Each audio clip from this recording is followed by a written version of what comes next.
Hello and welcome to Some Like It Real. I'm Bryan. And I'm Veronica. And we're two cinephiles who love to talk movies. We have weekly episodes discussing the newest films, creating lists and drafts, and keeping you updated on the latest movie headlines and awards races. As a reminder, please like, rate, and subscribe on the YouTube channel and your favorite podcast platforms, which helps more people find the show. And share it with any cinephiles in your life.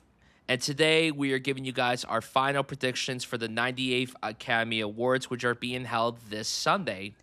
Yes, we are in the final stretch. We are almost there. Bryan, how are you feeling about this award season coming to a close? I'm so relieved that it's almost over. It's so close. We're just a couple of days away. I cannot wait to finally stop talking about these movies. As great as they are, I'm ready to just move on to the next thing. How are you feeling? Yeah, it's a fantastic film year.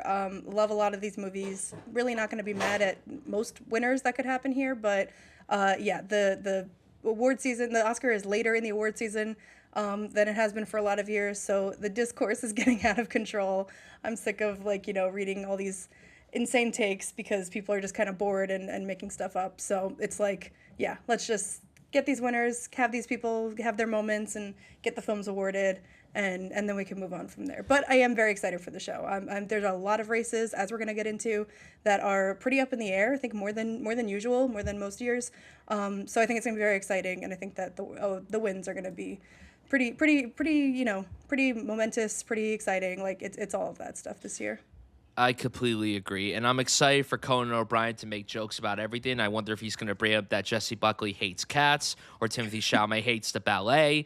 I'm so excited to see what he does, and it's going to be a very interesting show to say the least because, like you said, there are a handful of races, particularly in the above the line categories, which is really, really exciting because after a while it gets tiring when it's like, oh, it's the same winner for every show, and we definitely have a couple of those, to say the least, but a lot of them are very much question marks, and we have no idea what's going to happen. And I could probably speak for both of us in saying that we're definitely going to change our predictions a lot between when we record this episode and Sunday night when this show actually happens. I don't know. I'm kind of treating this as this is my final word. I don't really want to think about it until Sunday, so I don't nothing else is going to happen between now and then. So well, you know what? Fair enough. We're gonna lock it in. And if you text me saying actually I'm gonna change it to this, I'm gonna be like, no, that's not allowed because you said on air and we have proof that this is it for you. I'm holding myself to it. Yep, that's fine.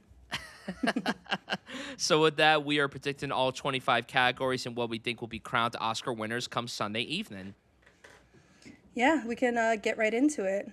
All right, we are starting off with Best Documentary Short.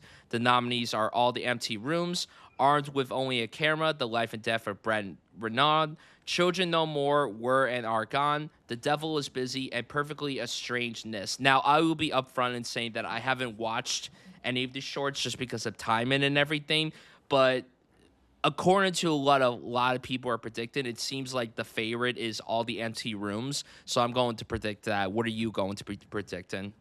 I'm going with the same. Yeah, I have seen all except for Children No More. I haven't found that one available.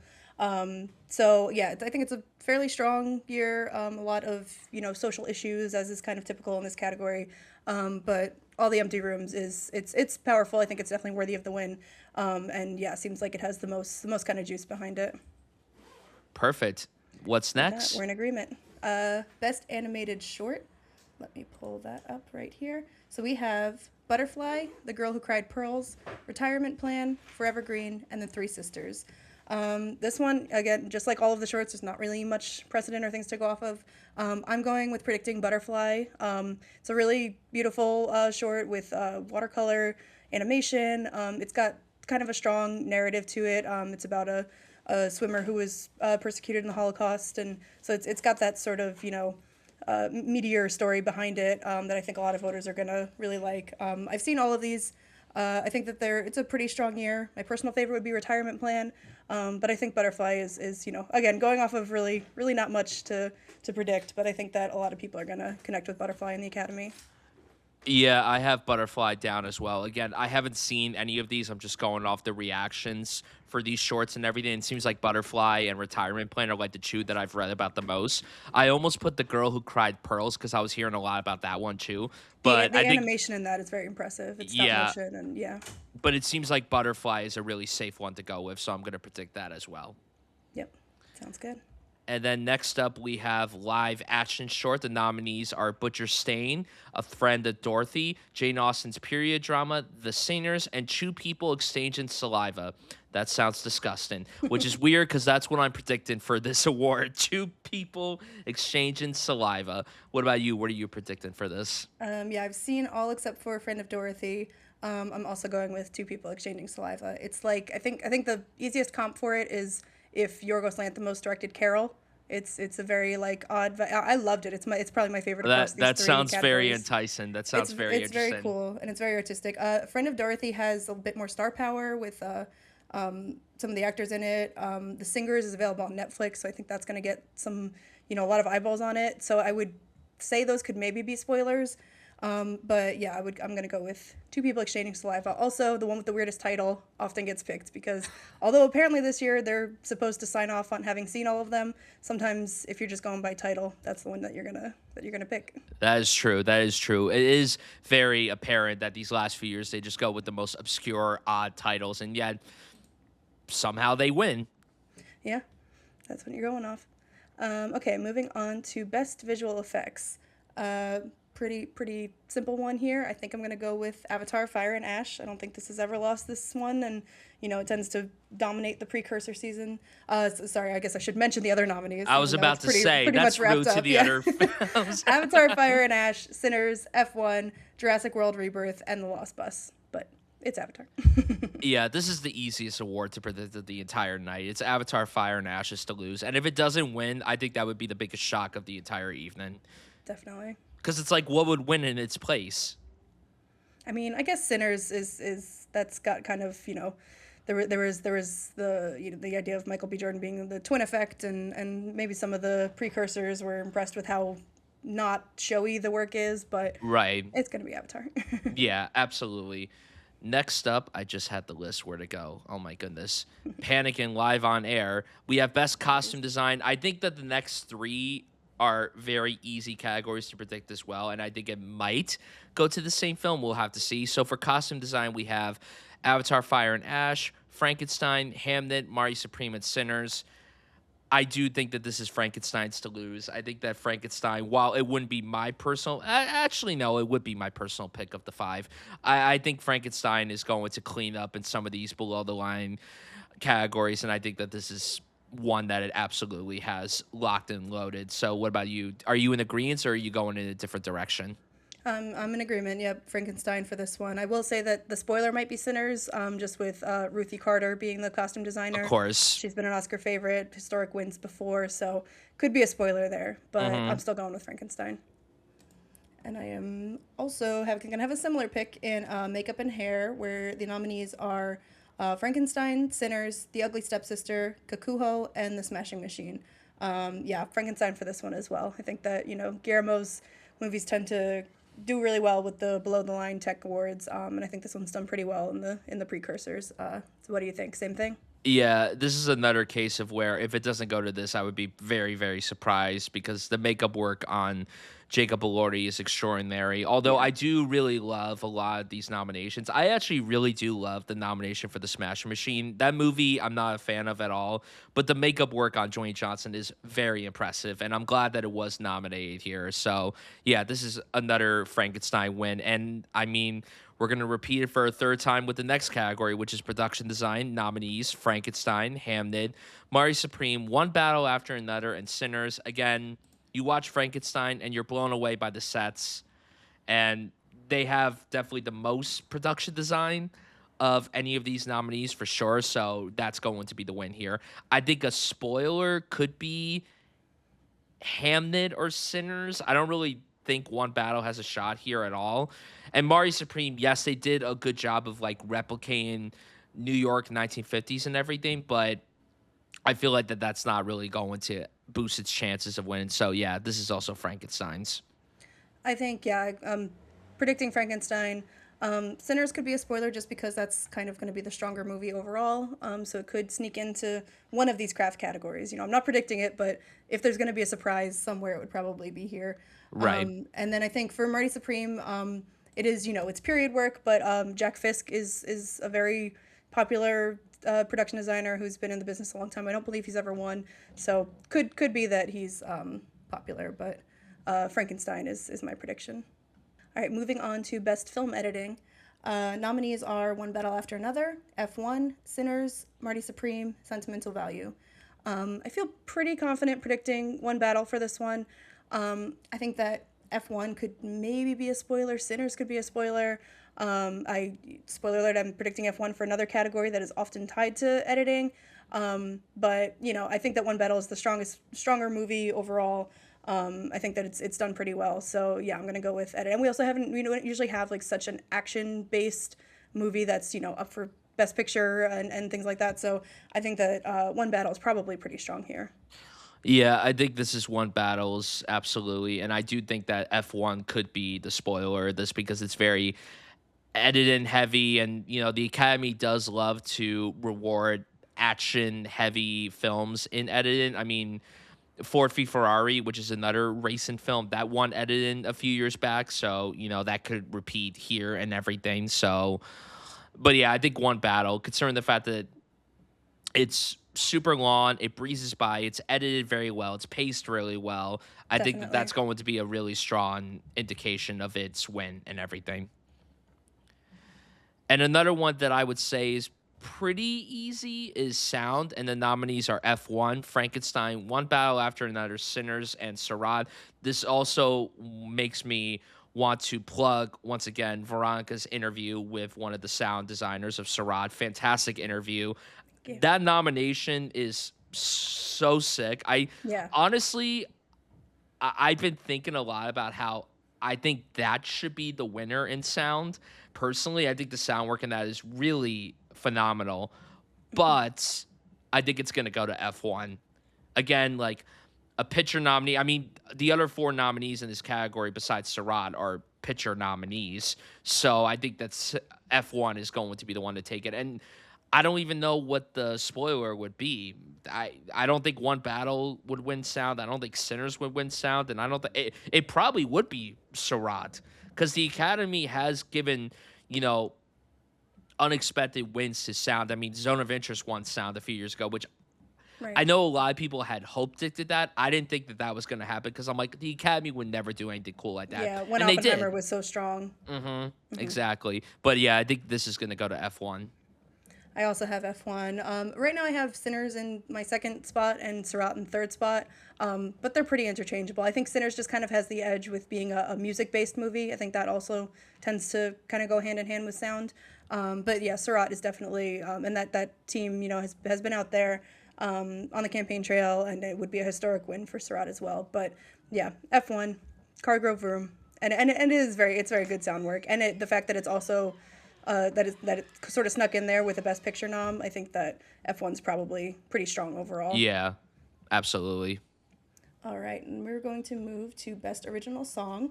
So we have Golden from K-pop Demon Hunters, I Lied to You from Sinners, Dear Me from Diane Warren, Relentless, Train Dreams from Train Dreams, and Sweet Dreams of Joy from Viva Verde. I did start watching the Diane Warren movie this morning. I haven't finished it yet. Just curious. But I think that I'm going to go with Golden from K-pop Demon Hunters. I think that song has broken containment from, just the movie world to being a complete, pop hit. It's being performed at, others award shows, and I think the Macy's Parade and everything like that. So I think that one is kind of unstoppable. I Lied to You is probably going to be I think that's easily the runner-up, but I don't think it's going to overtake K-pop.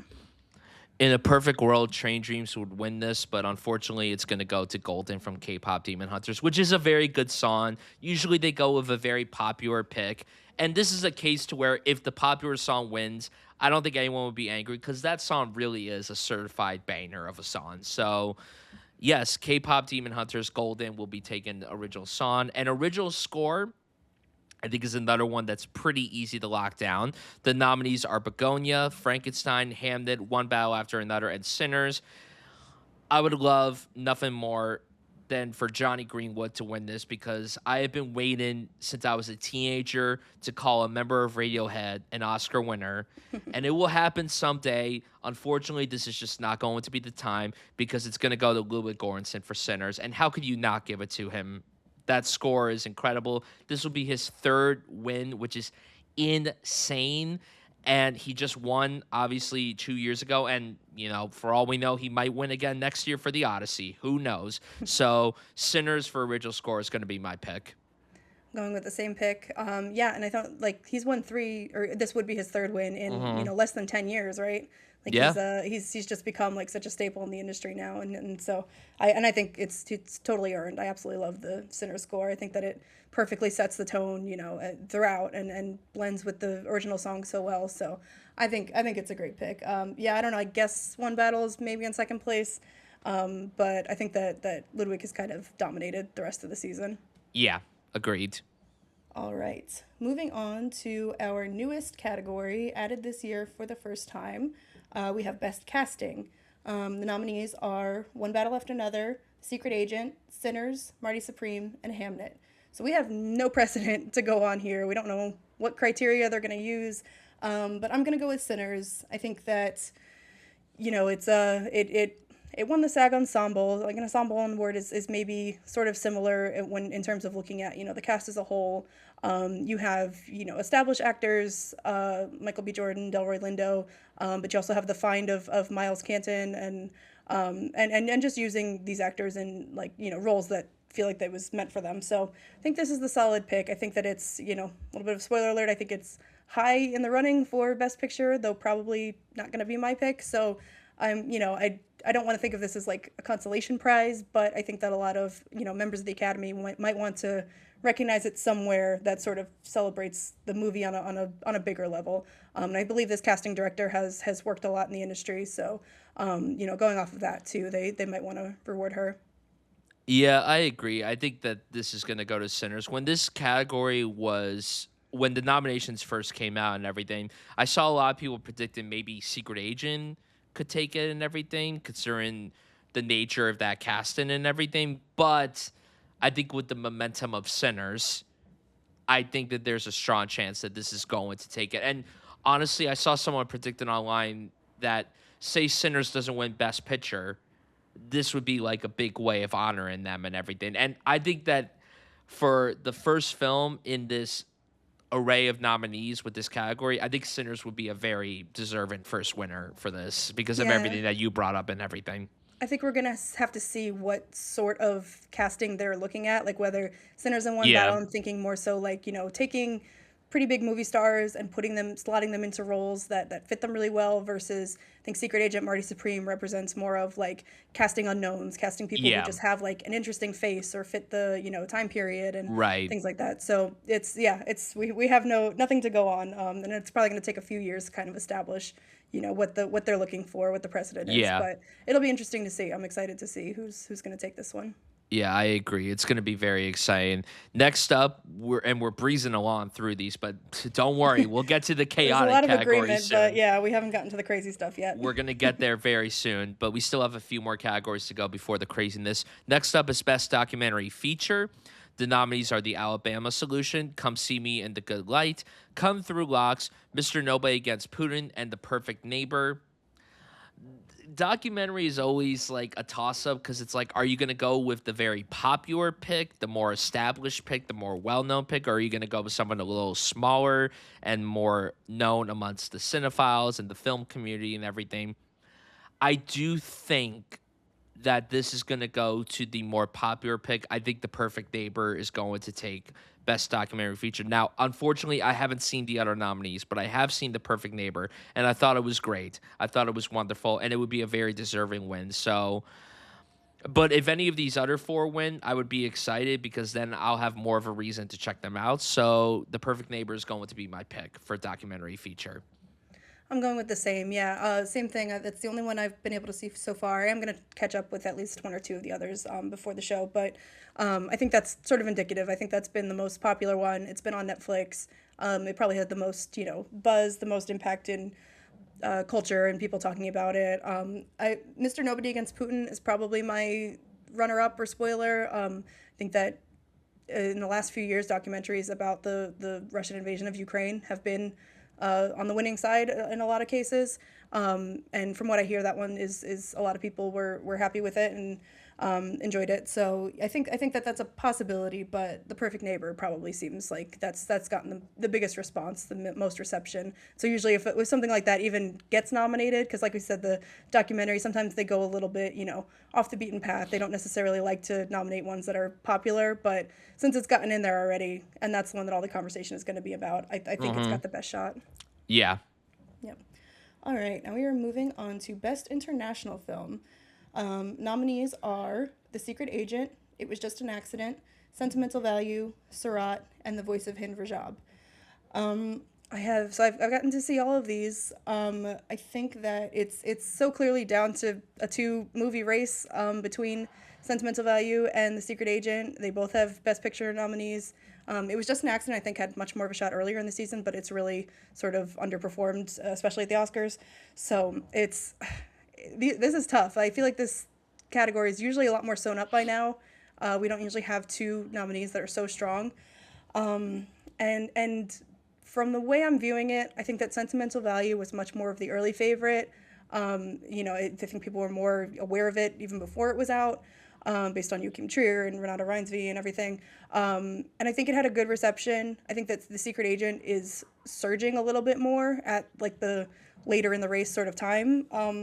And so it's kind of hard to weigh those two things and see which one is gonna come out on top. But I think ultimately I have to look at not just the nomination totals that they each have. I believe Secret Agent has four and Sentimental Value is nine, I believe.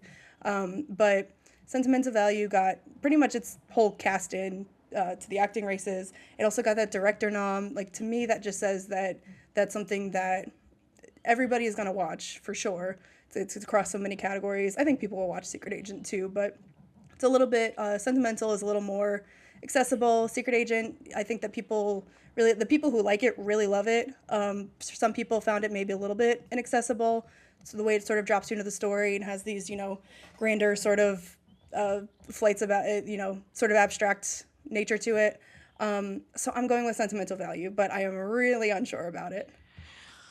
I'm so glad that you are going with sentimental value because I'm also going with that just to be safe. Literally 5 minutes before you hopped onto the call, I had Secret Agent as the pick, but then I'm like, I don't know. I just think that sentimental value, like, yes, there was a lot of celebration for the Secret Agent, and hypothetically, this would probably be the film's best chance of even winning anything come Sunday night because it's like I mean, we'll get to actor when we get there and everything. It's not winning picture, and I don't really think it's winning casting anymore. So really, the only shots it has are actor and this.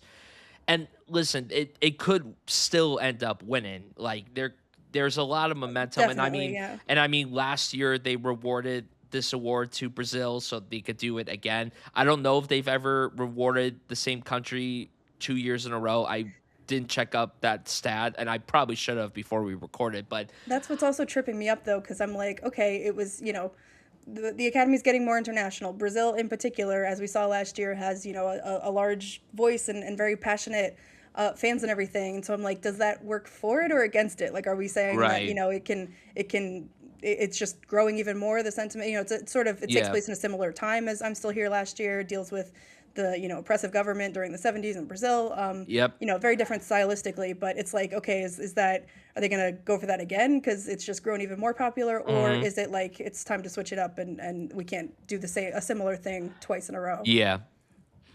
But I do think that sentimental value is the safe bet, and sentimental value would also be my pick of these nominees and everything. And sentimental value, I think that this is the only Oscar that it has the opportunity to win as well. I don't think that if sentimental value doesn't win this, then it's going to go home empty-handed. At this rate, it's safe We'll to see. say, like, I don't know. I'm not very confident in winning anything else anymore. About 3.5 weeks ago, I was like, oh, well, it could probably win another particular Oscar. But now I'm like, I don't think it can.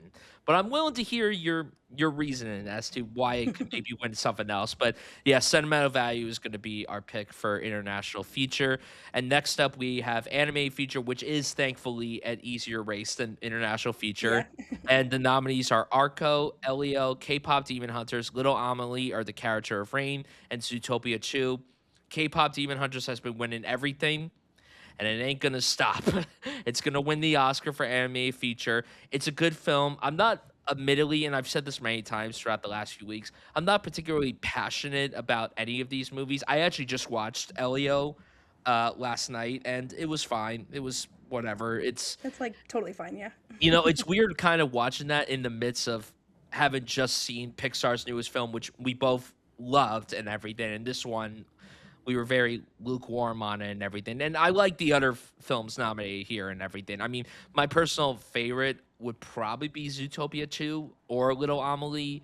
But K-pop Demon Hunters is winning. And I'm very excited for the speeches because those filmmakers have given incredible speeches at every award show that they've made their way towards. So I'm excited to see what they do on stage with this one. So that's going to be my pick for anime feature. Definitely. Yeah, the only one I haven't seen yet is Little Amelie. I'm going to try to catch up with that before. But I'm going with K-pop Demon Hunters. I think it's pretty much solidified at this point. I think that I think it's a good win. Kind of in the same boat as you. I really like the movie. I think it's great. I haven't really had the need to like revisit it or anything, but I'm like just so happy for everyone who loves this. I'm happy for everyone who, loves K-pop and that sort of thing, like blowing up so much in pop culture. And I think people are always like hand wringing about like, oh, the nobody watches the Oscars. It's not like part of the mainstream culture anymore. And it's like, this is a great opportunity for something that appeals to younger people. Hmm. That's gonna, it's gonna make a little bit more of a wave. And so I think it's a really good movie too. I had no problem awarding it just on that alone. But Yeah. I think it's a good sign of like what the Academy wants to recognize too. All right, so then we can move on to the Academy recognizing Best Adapted Screenplay. The nominees are Begonia, One Battle After Another, Hamnet, Frankenstein, and Train Dreams. This has been pretty consistent all season. I'm predicting One Battle After Another. Paul Thomas Anderson, I think will be walking, knock on wood, will be walking away with an Oscar one way or another. I think this one is this maybe the safest bet. And yeah, I think that Paul Thomas Anderson is going to be an Oscar winner Sunday night. What about you? Yeah, this is pretty sealed up. It's one battle after another taking this home. I think the spoiler is probably Hamnet. I think that that's really the only film that could beat one battle. Although in the perfect world, Train Dreams would be the one to beat it. I hate to say it, but I don't think Train Dreams is going to win any Oscars on Sunday, which makes me really sad. It should win cinematography, to be honest, but it is what it is. Um, I just realized, did we even talk about cinematography? I just realized too. Look at us fumbling the bag. Well, we'll finish up the screenplay categories and then we'll hop back to And then go to cinematography. Sorry cinematography. to Yeah, that's everyone fine. listening, but you know what? We're all stressed, okay? We are stressed. We are so stressed. We just want the season to end. But yeah, this is one battle after another's to win. Pretty safe bet. Same thing with the next category, original screenplay. Our nominees are Blue Moon, It Was Just an Accident, Mari Supreme, Cinema Value, and Sinners. You brought up how come Sunday, Paul Thomas Anderson will be an Oscar winner. The same will happen with Ryan Coogler. He is walking away with the original screenplay Oscar, and deservedly so. And yeah, this has also been sewn up pretty much from the beginning. I mean, I remember back in the summertime when people were starting to predict, and everyone had this as the original screenplay winner. And yeah, it looks like it's going to happen. Yeah, and I think people were like, oh, Sinners, it's such a, popcorn movie. Like, hopefully, at least it can get in for original screenplay. And, like, little did we all know that it was going to break the record for nomination total and be, like, such this Oscars juggernaut, which is really cool. So I think that, like, this is a really deserved award. Like original screenplay, it often goes to, like, a movie that's, kind of breaking the mold, something that's really exciting. And I think that this is a perfect entry in that canon. Yep, absolutely. All right, let's get into our fumbled miss Yeah. category. Cinematography. The nominees are Frankenstein, Mari Supreme, One Battle After Another, Sinners, and Train Dreams. So I think This one's a little that tough. this is a bit of a race too. I would say the two. Actually, that Yeah, I would say the two that I don't think have a shot of winning at all are Frankenstein and Mari Supreme. I don't think that either of them have a shot, and they're Agree, yeah. both great. They look great, but they're just happy to be along for the ride. So I do think it's between One Battle, Sinners, and Train Dreams. The cinematography awards have been all over the place. Like multiple films have been rewarded cinematography prizes. I think this is really tough. I don't know. I don't know what to do with this one, but I think I am going to predict, and I'm probably going to be so wrong, but I don't care. I'm going to predict Train Dreams for this. I just think that the imagery in Train Dreams is impeccable. Yes, it's not as strong of a film when it comes to the awards as the other two films that it's up against, but I think that if Train Dreams were to walk away with something, this would be its best bet. So I'm going to predict Train Dreams, and I'm probably going to be so wrong, but you know what? I got to rep Train Dreams any way I can. So what are you going to go with? Sinners That's or One fine. Battle? That's fine. Predict with your heart. That's all good. We're gonna be split on this. I'm gonna go with One Battle. Now it's really to me, and I think it's definitely those three are the top three. I think that Train Dreams is kind of in third. I would say that One Battle and Sinners are duking it out a little bit more. Sinners was a historic nomination. I believe this is the first female cinematographer to be nominated. And Autumn, I'm forgetting her last name. I'm sorry, but she's been around on the campaign trail a lot, doing interviews. Ryan Coogler had the viral video about the different formats and the cameras used to film it. But then One Battle also has that narrative of filming in VistaVision. And it has, there's also, again, they both have action sequences, but sort of think that, something like One Battle, like the car chase sequence at the end is like, widely touted as one of the best moments in the movie, whereas Sinners, the action that sort of happens with the vampires at the end is maybe not the strongest part of the movie. And it's, if anything, it's that's where it gets a little muddled or confusing as to what's going on. So I think that, and there's also been, like you said, I believe precursors were kind of split, but I think One Battle won Ace, so the cinematographers.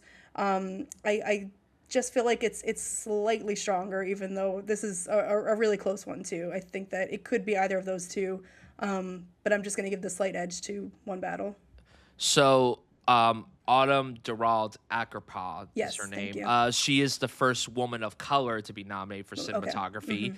Um, you brought up the hill sequence in One Battle. I mean, you gotta think about how in Sinners that the scene of the movie, the long take of all the various forms of True. music Yeah. coming in, like that could be the moment that gets her that win and everything. I do think it is between the three of them, but I don't know. There's just a part of me that thinks that Train Dreams could sneak its way in because Hmm. of the nature of it all, the daylight photography, and the natural light of it all and Yeah. everything. Very little light in used and everything. So, Yeah. kind There's of a there's bit of definitely a a strong narrative around that too. yeah, kind of a bit of like mirroring maybe what Lubeski has done with like Terrence Malick or the work that he did on The Revenant, which went on to win cinematography all those years ago and everything.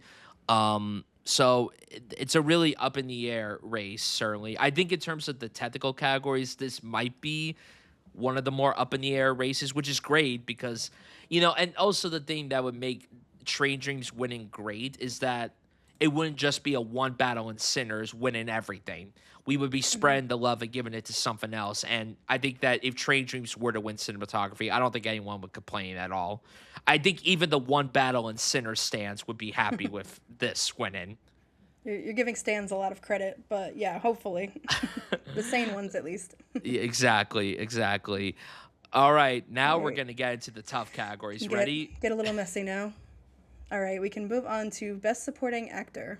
Okay, nominees are Benicio del Toro for One Battle After Another, Sean Penn for One Battle After Another, Stellan Skarsgård, Sentimental Value, Jacob Elordi for Frankenstein, and Delroy Lindo for Sinners.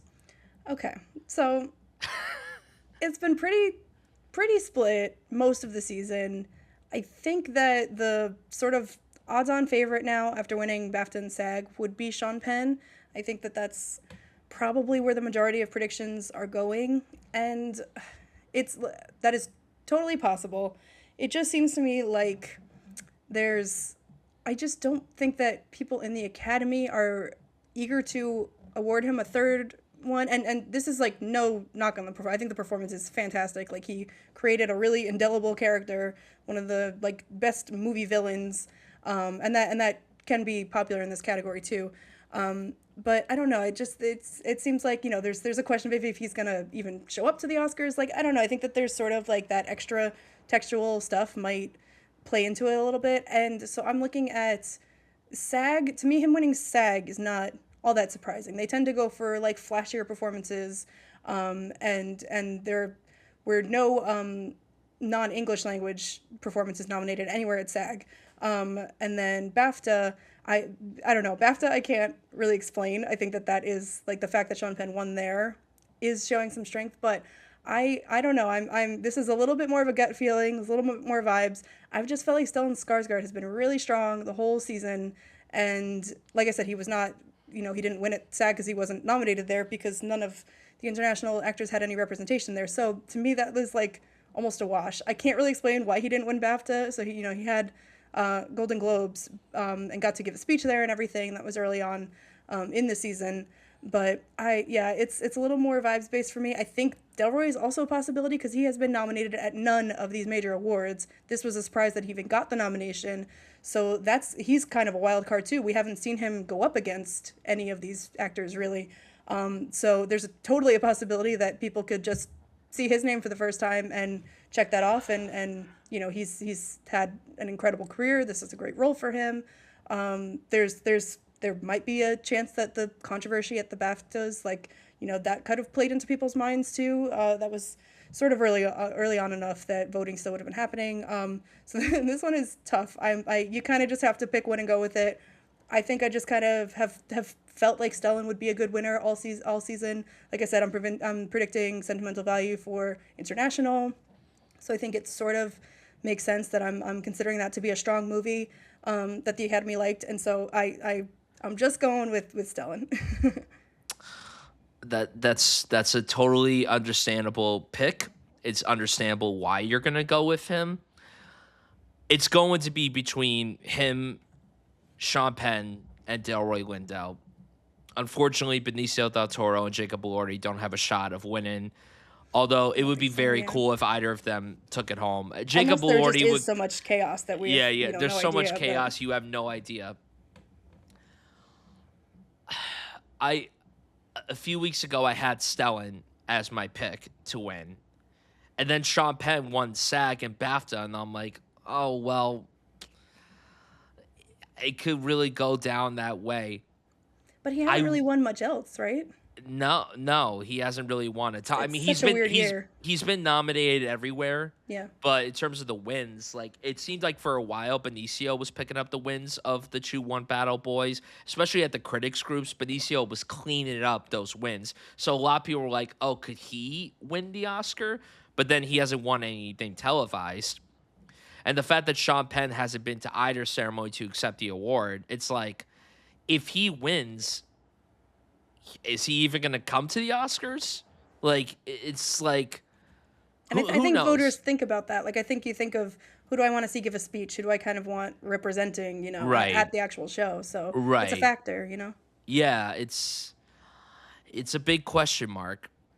I think when I saw One Battle After Another, I thought like I was, and again this is back in the fall, but my immediate thought was like thinking about it in the awards race terms. I was like the closest comp from recent years, I kind of feel like this is along the same lines as Guy Pearce last year in The Brutalist, where it's a established actor giving like a very like technically impressive performance as a sort of villainous character. Right. And I'm like that. I mean, I don't believe Guy Pearce really won along in the season last year. I think it was pretty much I don't think he was really in the running by the Oscars, but then it ended up going to a more someone who's just well liked in the industry, who's kind of like been around for a bit, and someone who's not a supporting performance. Let's also bring that up. Which Stellan is arguably category fraud. I mean, it's he's sentimental value is a bit of a kind of an ensemble, and so I think some people would make the argument. Yeah, I mean his performance definitely borderlines on lead, but it's definitely more supported than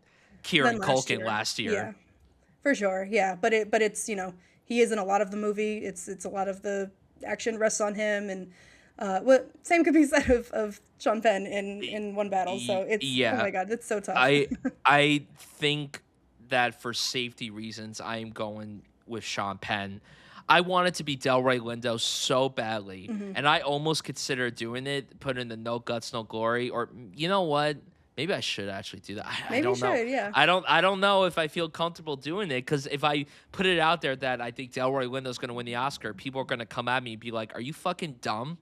No, Like, I think that it's crazy that he got the nomination in the first place. So and based and on the and precursors, so listen, and I will say this, not to spoil the rest of my predictions. If Delroy Lindo wins supporting actor, I think that's an indicator that Sinners wins picture it could be, it could because be. there's no way that you would reward him supporting actor and not reward the film picture because that will be the indication that the Academy loves this movie. And already we know that they loved it because they nominated it for 16 Oscars. But Yeah. this will be the immediate indication that Sinners could win picture over one battle after another because it reminded me so much of last year. I think when Honora was winning all these prizes and everything, I was like, oh, okay, it's winning picture at this rate. Like once it won editing, I'm like, okay, it might be winning picture, and Mikey Madison might be winning actress after all. And then look what ended up happening. So you know what? I'm gonna do it. I don't care if I'm wrong, because Go for it. if I'm right, I could go back to this and say that I was right. So I am going to predict Delroy Lindo for supporting actor, but my number two pick would be Sean Penn. Hmm. But then number three would be Skarsgård. Yeah. I do think it's between the three of them. There's no way that the other two have a shot of winning, which is sad. It's sad because like there was a period where people were like, At the oh, beginning could of the Del season, I Toro thought, yeah, I thought it could was going to be win, Benicio. or could Jacob Elordi win because there was a lot of passion and momentum for that performance. So It's so tough. it's it's so tough. And It's and if yeah, you thought it's a supporting actor was tough, supporting actress oh my God, a just as mess. difficult. So our nominees are Elle Fanning, Sentimental Value; Inga Ibzadar Lillis, Sentimental Value; Amy Madigan, Weapons; William Masaku, Sinners; and Tiana Taylor, One Battle After Another. So again, this is another race where so much has happened. To paint a little bit of a picture, let's paint a bit of a picture. Okay, Mhm. so Tiana Taylor wins the Golden Globe. William Masaku wins the BAFTA, and Amy Madigan wins Critics' Choice and SAG. These three performances have a lot of passion surrounding them. Again, similar to supporting actor, I think it's a three-horse race between these three women. Yeah, I think the sentimental value actresses kind of cancel each other out, even though They Inga was do, probably had more of a shot at one they point. do. Unfortunately, I'm very happy that both of them are here, though. I think both of them Yeah. are so good in that movie. I was rewatching clips from that movie literally earlier today, and I'm just like, I hate that neither of them, especially Inga, has won anything. I'm really upset that none of them have won anything, but Yeah, it's I'm gonna get glad her that they name got out there nominated. though now Yeah, for especially international Inga. audiences. Especially Inga. I'm happy that she made it in. Yeah. But it's like, okay, so Teyana Taylor, she's in the front runner for Best Picture. Wumi Masako, she's in arguably the other front runner for Best Picture. Amy Madigan is a bit of a question mark because she's the only nominee for Weapons. And it's very rare where the lone nominee of a film wins an acting Oscar. It's a rarity because 90% of the time they get an additional nomination below the line or somewhere above the line. I had thought that someone recently won an acting Oscar without getting nominated anywhere else in terms of the Oscars and everything. Because I thought that Judy was only nominated for actress, but it turns out it was nominated for something else below the line. Um, And also Renee Zellweger had won like the whole season. Like it was she won the pretty whole clear. season. Yeah, Yeah. And yeah, with this absolutely. race is totally split. hmm This race is split between three people, and honestly, I think that if anyone were to pick any of these three, I wouldn't argue with them at all because I think that there's good reason behind all of them. Teyana Taylor is only in the first 35 minutes of the movie. A true definition of a supporting performance, but her presence is felt throughout the entirety of the movie. Wumi Masaku, again, similarly, a supporting performance, much more screen time than Teyana Taylor. but she's essentially the heart of the movie. And I was thinking to myself, does she really have like a scene that could like get her the Oscar? And she really, I mean, she's great in the movie. I think that it's a wonderful performance, but I can't really think of a scene that will poise her to win an Oscar. And then we have Amy Madigan, who literally doesn't come in until the last third of the movie. And she is pretty much front and center for those last 30 to 40 minutes of Weapons. And there's a lot of momentum around that performance because Amy Madigan, she was nominated for an Oscar 40 years ago. She kind of been out of the spotlight for many years, and this was a bit of a comeback, and the Academy loves the comeback narrative and everything. And even though Weapons got nominated nowhere else by the Oscars, there's a lot of buzz surrounding this performance. And the fact that she won SAG and the room was erupting with applause when she got up and won that speech. Now, you'll get to your thoughts momentarily and everything. I like Weapons more than you do. I admittedly don't love the Amy Madigan performance. I think she's very good in the film. I think it's a very good performance. I think it's a cool nomination. I don't think I would have nominated her personally, but I think it's awesome that a performance like this got recognized by the Oscars. So I'm toying between Musaku and Madigan. I think it's going to be between the two of them. I think Teyana Taylor's chances have fizzled to win, but if she were to win, I wouldn't be shocked at all. I think that would be another indicator of being like, oh, One Battle is absolutely winning picture. But then also in my head, it's like One Battle has to win some acting prize. It's a chicken or the egg situation. Like you can't nominate it for all these Oscars and not give it at least one acting prize. And I mean, neither of us predicted Sean Penn, so it's like, could Teyana Taylor end up going the distance and winning the Oscar with just the Globe?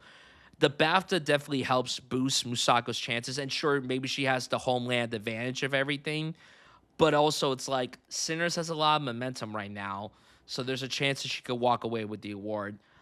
But I think for safety reasons, and I cannot believe I'm saying this because the moment that this movie came out, I did not think at all that this performance was even going to get nominated for an Oscar. And now she might even win the Oscar, which is crazy. So my final prediction is going to be Amy Madigan, Weapons. So what about you? Go on your spiel. How do you feel about supported actress? Yeah, no, you broke it down really well. I definitely agree with a lot of those conclusions. Yeah, it's so hard. Again, same thing. Three person race, I think. And yeah, Amy Madigan. It is hard to get past the being the sole nomination when it's such a split field. Like it just. I mean, I think Academy voters will watch Weapons. I think that she's gotten enough buzz, and the movie itself is well known and did well enough at the box office and everything that it's been out there. But that just really gives me pause. Wumi Masaku winning like pretty much just BAFTA for any of the major awards when she's British. Like British performers tend to have a better track record. It's hard, and I have just I think I'm just gonna stick with Tiana because I've been with her since the beginning of award season. As soon as I saw the nominations, I was like, it's Tiana's to lose, and like there are definitely arguments made that not winning at some of these awards show mean that she could lose it, but she's in the stronger movie.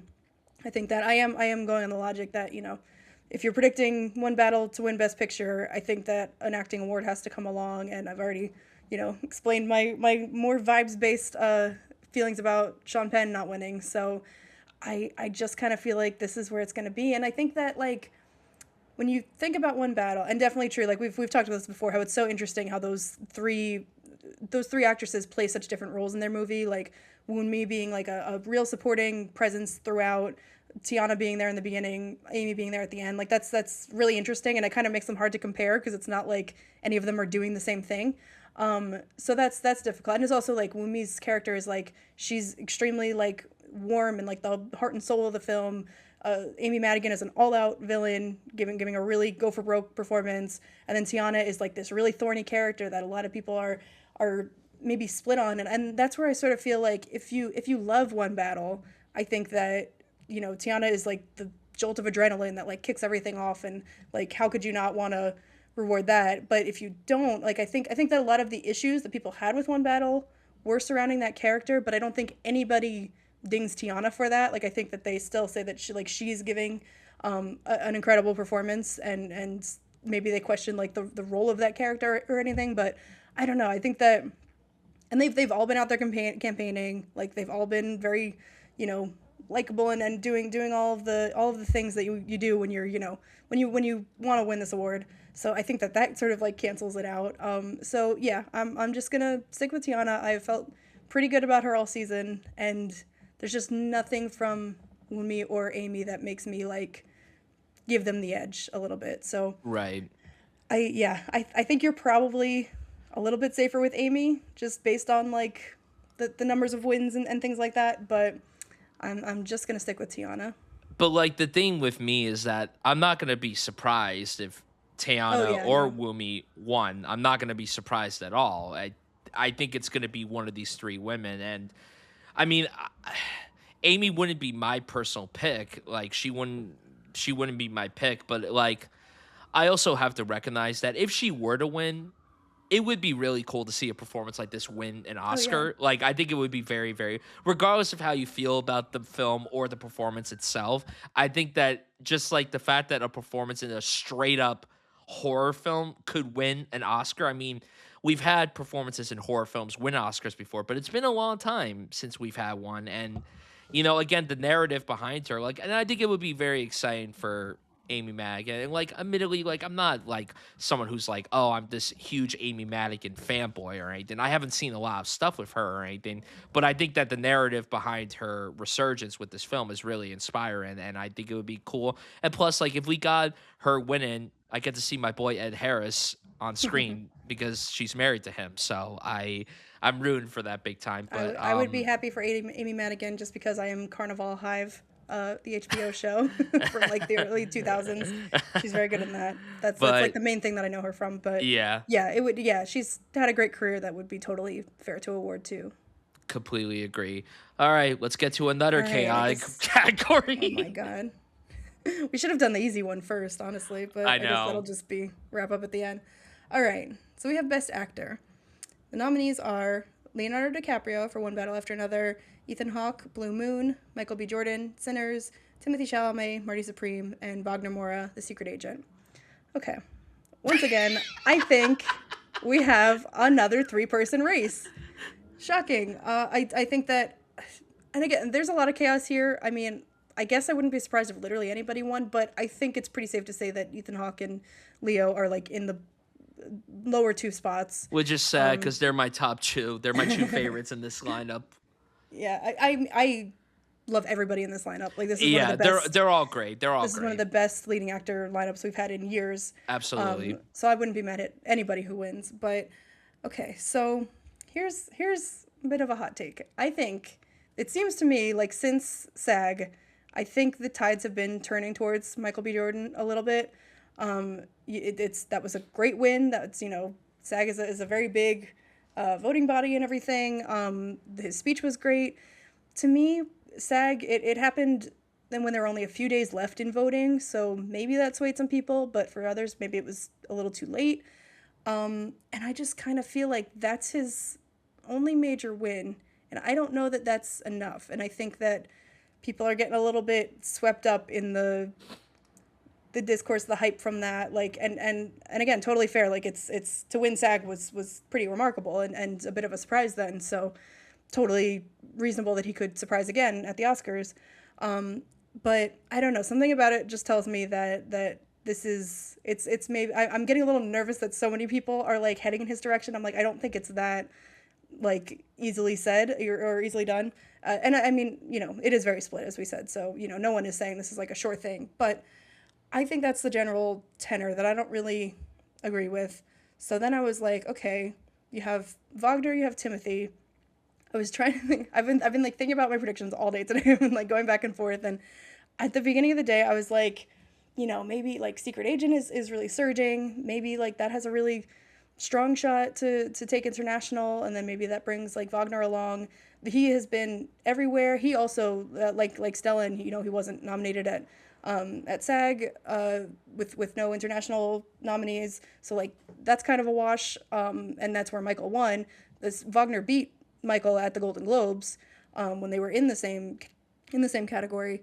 So I was sort of leaning towards him, and then I was thinking, I was like, I'm leaning towards Wagner as like kind of a bit of a wild card pick. No one really, he's maybe a little less known than Timothy or Michael B. Jordan, although he has worked in Hollywood a lot. So people in the industry know him. So I was like, that seems like an interesting but cool pick. And I was like, God, it's just so weird that Timothy's not winning this when he was the favorite for so long. I think he started off, the campaign really strong, and I know that people are having issues with his campaigning style. That to me, he was marketing the movie first. Like he wanted to really get his name and face out there like as much as he could. He was, he was acting like Marty a little bit. He was being like really cocky and everything like that. And that the movie was a success. Like it did really well at the box office.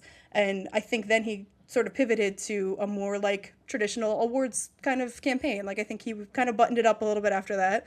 And I personally love his SAG award speech last year. I love that he acknowledges that like awards mean something to him, and that's it's important to him as cementing his place in history. Like I get that rubs some people the wrong way, but to me it's a little silly to like what they have to play hard to get and act like they don't want this. Like I just think that I think it's something that we should admire, that he is upfront about this stuff. And so I was just like, it's he didn't win SAG, but he won SAG last year, so it would be a little bit hard to do a back to back. BAFTA, I don't know what happened because Robert Aramayo from I Swear won that as a British film that's not even eligible yet. So I'm like, BAFTA just seems kind of like we don't know who would have been the runner up there. So I'm just like, I just stick with Timmy. I don't know. I think I'm just gonna ride that train. I've sort of similar to how I felt with Tiana. Like going into it, I was just like felt pretty strongly about them, and that has wavered in so many different ways. But I don't know. I just feel like this could be his time, and I know that he's like really lost some momentum, and not winning BAFTA or SAG, but that's what I'm going with, and I don't feel good about it. Um, yeah, I don't know what to do either, quite frankly. It's such a toss up, and everything you brought up is so warranted and everything. I think like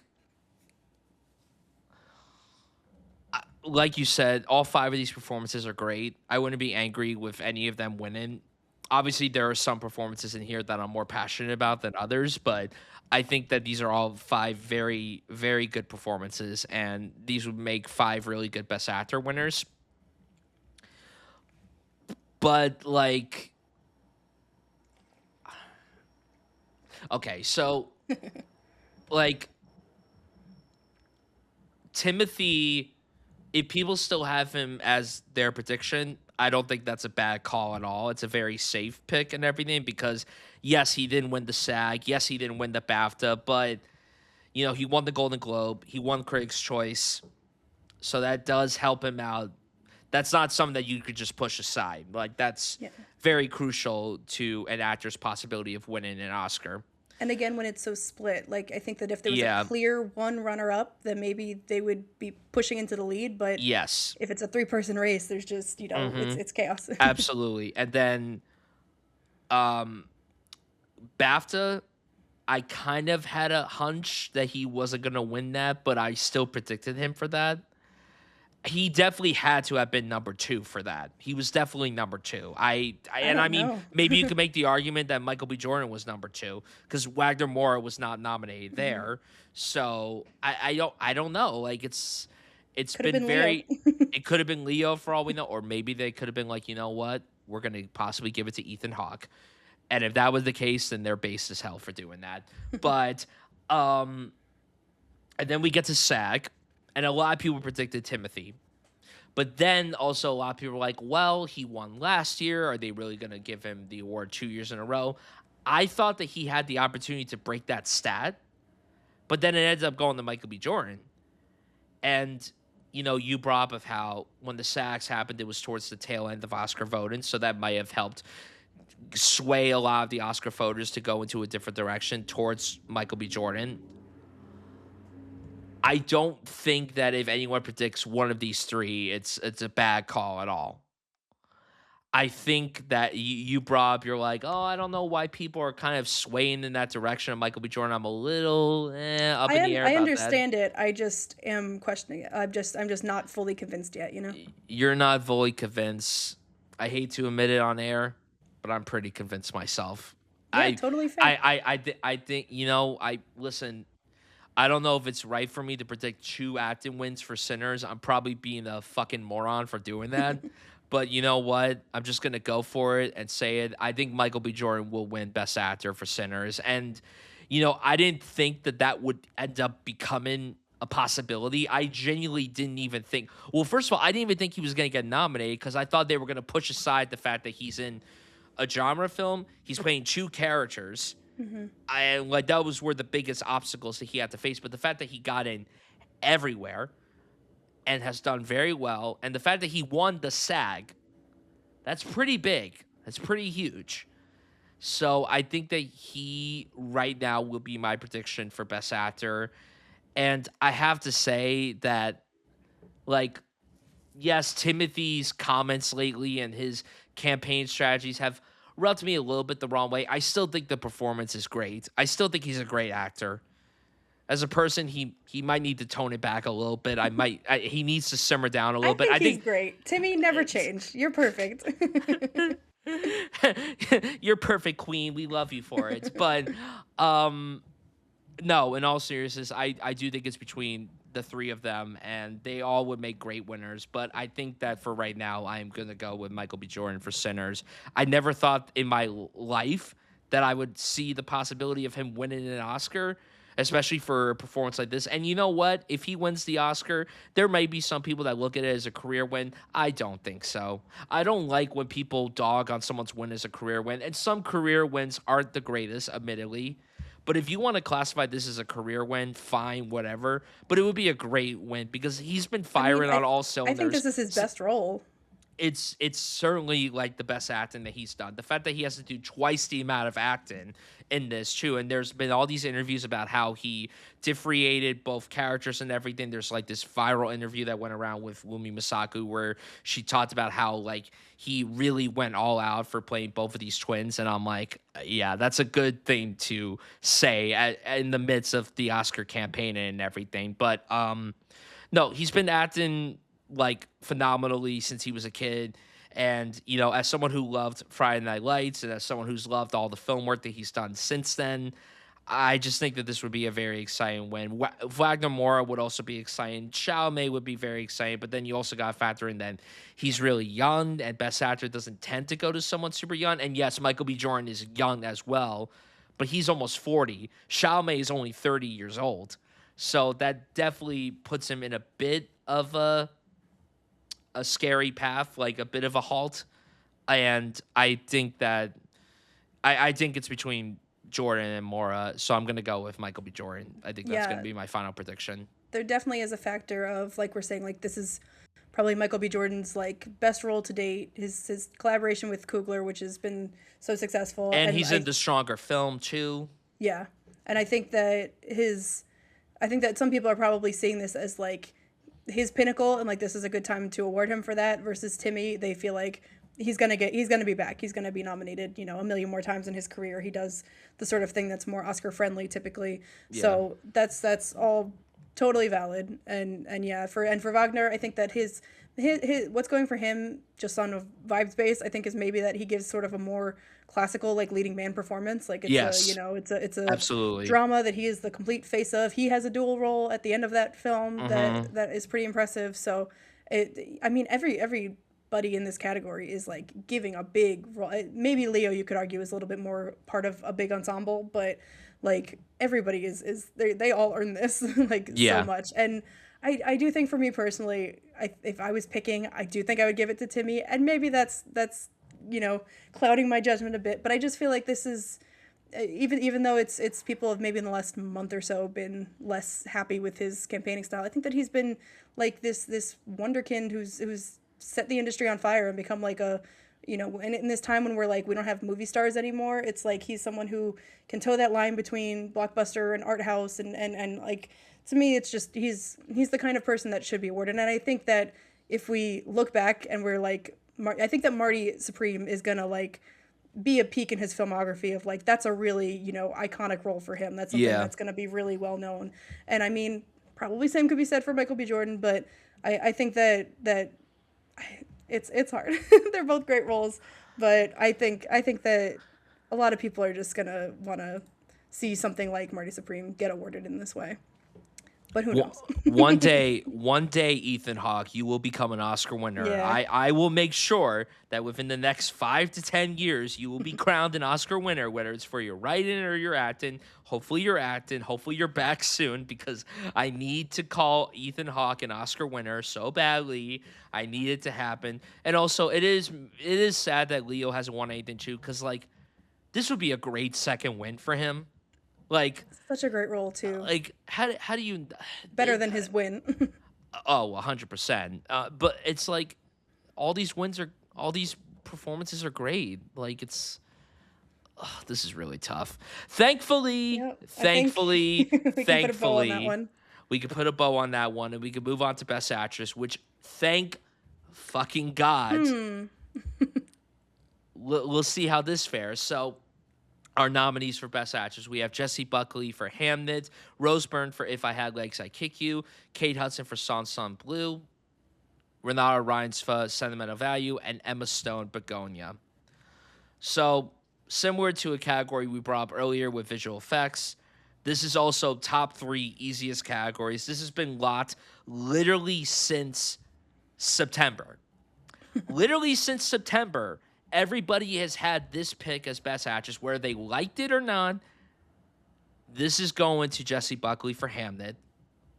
When I saw the film at TIFF in September, at a press screen with all these fellow film critics and journalists and everything, and we all stood outside the lobby after the screen, we all unanimously were like, yeah, she's winning the Oscar. And she's won literally everything. She hasn't lost anything. She's won all the televised prizes, Golden Globe, Critics' Choice, SAG, BAFTA, and she's going to win her first Oscar. And I'm very excited for Jessie Buckley to be crowned an Oscar winner.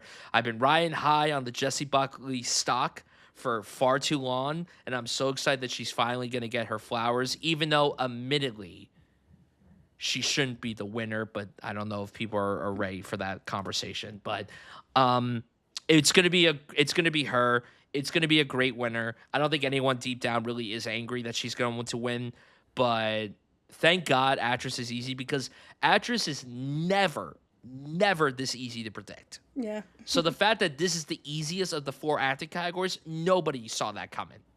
And the fact that it is great because instead of having 4 acting races where we don't know what's going to happen, we at least have one that is safe and sound. So Jessie Buckley is going to be my pick. Are you going to go in the opposite round and predict Kate Hudson? If so, why are you doing that? You stole my joke. I was gonna say Kate Hudson.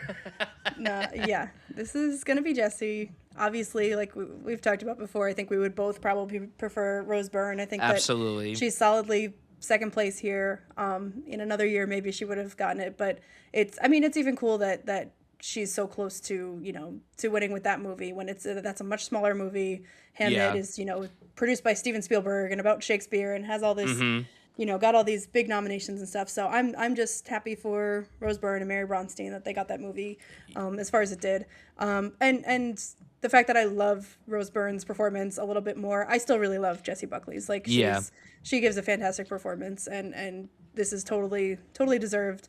I think that she's in a great place in her career to get this now. I think that's gonna send her to the next level. Yeah. Also, just to point out, if anyone out there has, and I've seen a lot of tweets about this over the last few days, there are people that are like, well, with The Bride coming out and not being positively reviewed, that's going to ruin her chances. No, it isn't. She's safe and she's going to win the Oscar. The Bride, as bad of a movie as that is, it's not going to tarnish her chances of winning the Oscar. She is going to be fine. But if Rose Byrne surprises, I'll be very, very happy. I will literally do a backflip and I will post it online.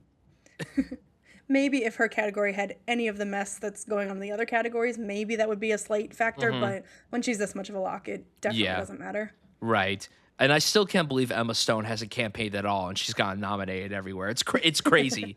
I mean, you want to talk about nobody campaigning? I mean, she literally didn't do anything for this movie, and she got nominated, deservedly so. She's great in the movie, but She's great, um, yeah. I But just they realized, just love her now. She's kind of just gonna be a lock whenever she does something big, I guess, yeah, especially with Yorgos. yeah, absolutely. It's just crazy to me, and I didn't even realize this until now. That film's not going to win any Oscars either. Like that film absolutely has no shot of winning anything. Which is, I mean, when it first came out, I don't think that would have been shocking, but the fact that it kind of overplayed at nominations, because Yeah, it's Yorgos, and Yorgos has done well at the Academy, but this is sort of like a smaller version. This isn't him going as yeah. grand as Poor I Things mean, or the The fact Favorite that or it even anything. got into picture. I mean, I didn't Yeah, think it was going to get into picture until like very last minute. So, um, but yeah, actress, very easy category to actress. predict. Yep, straight Very up. easy category to predict. I watched Sansa Blue this morning, by the Oh, way, you and did? wasn't a fan. I tried to be nice to it. I thought Kate was good in the movie. I think she did a I good think she's the job. best part. Yeah, I But would like not have had her in the nominations, but but she is very like good. the entire time I'm watching, I'm like, I can't believe that you took Chase Infinity's spot, Amanda Seyfried's spot. There's just other performances that would have been much more deserving over you. But you know what? Hey, if this opens um, more opportunities for Kate Hudson to be in Oscar caliber films, then Yeah, so be it. I'm very happy with that. and let her Oh, sing some more. I love when she sings. yeah, she is very good. And then, all right, we have two more categories to go. Okay. Are we going to spend a ton of time on these? We'll see. Well, let's see if this one is as maybe not as locked as actress, but I think we're probably pretty solid on it. Nominees for Best Director are Chloe Zhao for Hamnet, Joachim Trier for Sentimental Value, Paul Thomas Anderson, One Battle After Another, Ryan Coogler, Sinners, and Josh Safdie for Marty Supreme. I feel pretty confident that we're going with PTA here. I don't think he's really lost anywhere. I think that movie is the front runner for Best Picture. Ryan Coogler has definitely surged as Sinner has become more popular, but I think he's a distant second here. Yeah, let's just run down everything that PTA has won. He's won a ton of critics prizes. I'm not going to list all of them because there's a bajillion of them to It's a lot. list. He's won the Golden Globe for director. He won the DGA. He won the BAFTA. He's been doing very, very well by cleaning up a ton of director prizes one after the other. And I think that that's going to happen here as well. I think he's winning Best Director here. I think that anyone that predicts the possibility of Cougar winning, that's not a bad prediction, but I think it's safe to say that PTA is going to win director. And I, for one, am really, really, really excited to see my favorite filmmaker of all time be crowned a Best Director winner at the Oscars. And you know what? If Ryan Coogler does come in and win director, I'm not going to be angry with that at all. Although a part of me will be like, oh God, another time where he's not winning director, but he's winning at least one Oscar, which is good. But Yeah, as we said, we think they're both going home with screenplay at the very least. So yes, but I do think that director is his. I think regardless of how you predict picture, I think that he is at the very least winning director. yep. And now we finally get to Best Picture, our final category. Our nominees for Picture are Begonia, F1, Frankenstein, Hamnet, Marty Supreme, One Battle After Another, The Secret Agent, Sentimental Value, Sinners, and Train Dreams. So, this is between One Battle After Another and Sinners. I don't think anyone should be predicting anything but those two films to win Picture. If you are, F1. I would literally jump off my balcony if that were to happen. that would not no. If I want a dad movie to win picture, I would have wanted Top Gun Maverick to win a few years ago, which funny enough is from the same director, which I keep forgetting that it's the same person who made both movies. Literally Top Gun is F1 in the sky and F1 is Top Gun on the ground. Yeah, That's I was gonna say, do literally you what forget it because is. there's such range between them? Like they're basically the same movie. Exactly. Um, you know, there have been people that have been swaying towards Sinners, and I'm not going to be like one of those people that's putting people down for predicting Sinners for picture. I'm not going to be one of those people to attack the Sinners hype because Sinners is a fucking great movie.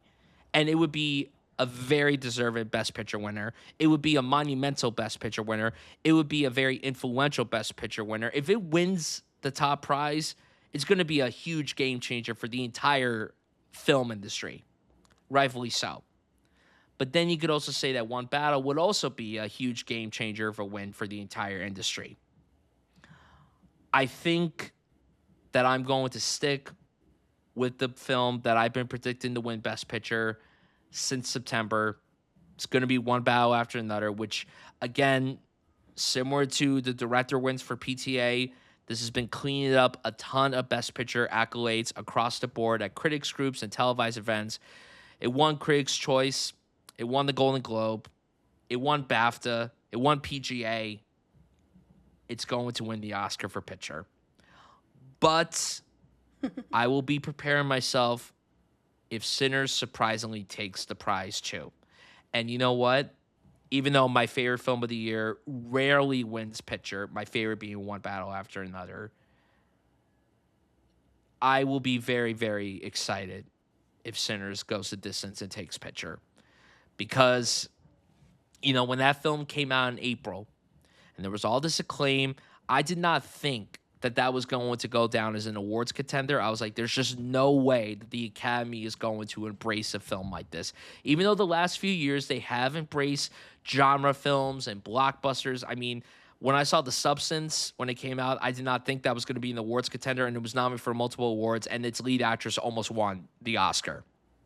Sinners being the most nominated film in history helps its chances. Again, a lot of buzz, a lot of momentum over the last few weeks. Really does heighten its chances of winning Best Picture. But I think that for me personally, I'm going to predict that One Battle After Another will be our Best Picture winner at the 98th Academy Awards. Same here.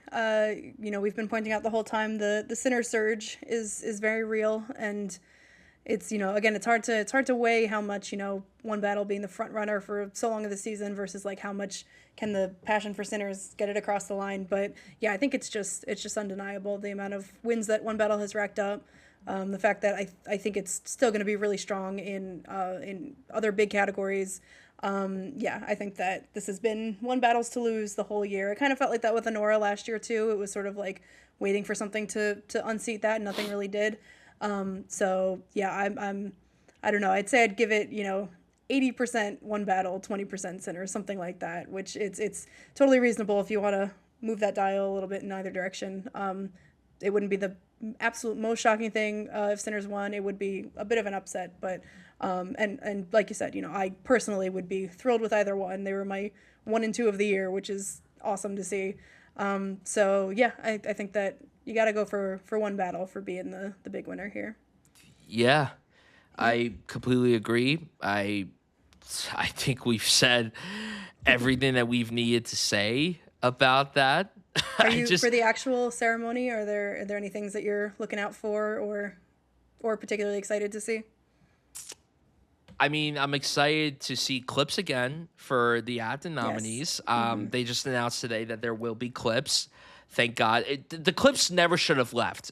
I mean, I did like the idea of having past winners come on stage and like talk about it and everything. And I was really excited to see what they were going to do last year, because I was like, okay, I could see this actor presenting it to this actor, and then of course the whole Carl Sofia Gascon thing happened that ruined it and everything. So what we could have had truly. But that's the big thing I'm excited for. I'm not looking forward to the In Memoriam. It's going to be very tough to watch brutal, that. Yeah. Reading about all the people that they're getting, they announced that they're getting Billy Crystal and Meg Ryan to come on stage to pay tribute to Rob Reiner, which that's going to be a very difficult one to watch.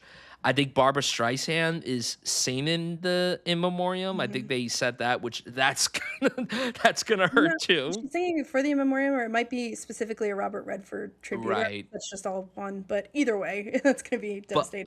But in terms of the exciting things, I'm excited for the Bridesmaids reunion. Although, where the heck is Wendy McLovin Lovely? Is that her name? Wendy. I think, the other.